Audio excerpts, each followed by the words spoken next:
I've been selling a lot of things lately on Facebook Marketplace, and I made a short video recently on decluttering your mind. And part of the way you can do that is to declutter your actual stuff. And one of the things I have enjoyed about getting rid of things, especially giving them away almost or selling them to someone else, are the stories that I get. And one of the things I sold just the other day was an old trunk. And we had bought this trunk at a garage sale, and I sold it for just about the same amount we paid for it many years ago. And what it was storing were all the artwork pieces that our kids had made over the years, and some special treasures, part of the set of the Oklahoma musical I was in when I was in grade 11 or grade 12. Like silly things that we keep, and I don't even know why. I mean, it was fun to look at these things, but it's so freeing to empty that space and to have it clean and calm and not to keep this stuff. And I wonder how much of that clutters up our mental space when our homes are cluttered, when there's stuff out of place, when you can't find things. You know, I'm just gonna take a sip of this. It's very hot. But I was thinking about this. I love the stories. So the story that went with the trunk was that the person who bought it was buying it for a family member who was sober a year and a half. And this person in the evening after work spends his time refurbishing old trunks, taking them completely apart, putting new hardware on them, fixing them all up, staining them, painting them, etc., and then selling them at a profit. I thought, how marvelous that this thing that has been sitting in my entryway of our house holding stuff that I haven't looked at in 10 years is going to be helping someone bring out their creativity, spend their time in a constructive way, maybe make them a little bit of money. It's brilliant. Another thing I sold quite some time ago were my boxing gloves. I did kickboxing for about 3 years, and the boxing gloves were still actually in pretty good shape, and it was a father who bought them for his young daughter who wanted to take up the sport, and he told me all about that when I gave it to him.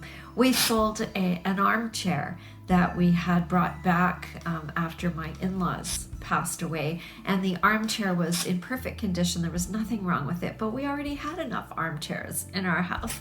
And this young couple came and they bought it, and they were creating themselves a library room in their spare bedroom. And they were very excited about this wingback chair that they were now going to put in their new home library. Stories, right? It's all about the stories. People are just so excited and delighted, and I absolutely love it when I am giving something to someone else who adores it and appreciates it. My grandmother's dressing table has been in our family for a very, very long time, and we have slowly given away pieces of the set because nobody wants the stuff.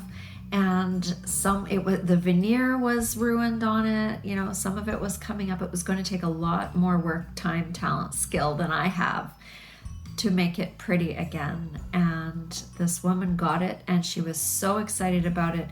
And she ended up sending me a picture of it all completely refinished. And wow, it was gorgeous. So that just makes my heart happy that the stuff that's sitting around can be used. So that's my thing right now. In January, I am going to be working very hard on getting rid of things that I don't need so that I can free up the mental space so that it's less work for me to maintain the inventory of things that are in the house, and so that there can be a sense of calm, which helps reduce stress because, you know, life is hard enough already right now, isn't it?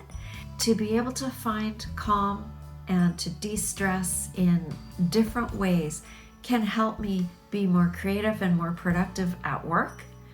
And you might not think it's related, but oh my goodness, you know, we spend our time at work, we spend our time at home. Sometimes home is our work, depending on what kind of career you're in.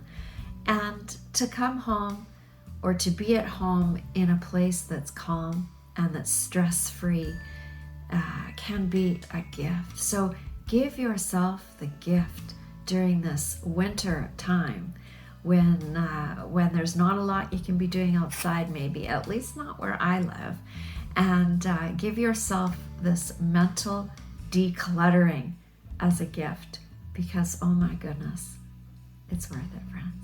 If you're interested in saving time with my tricks and tips for making a breakfast smoothie, if that's your thing, if you like breakfast smoothies or you're looking to up your health game a little bit, then check out this next video. It's really fast, it's really easy, and it's what I have for breakfast every day before I have my green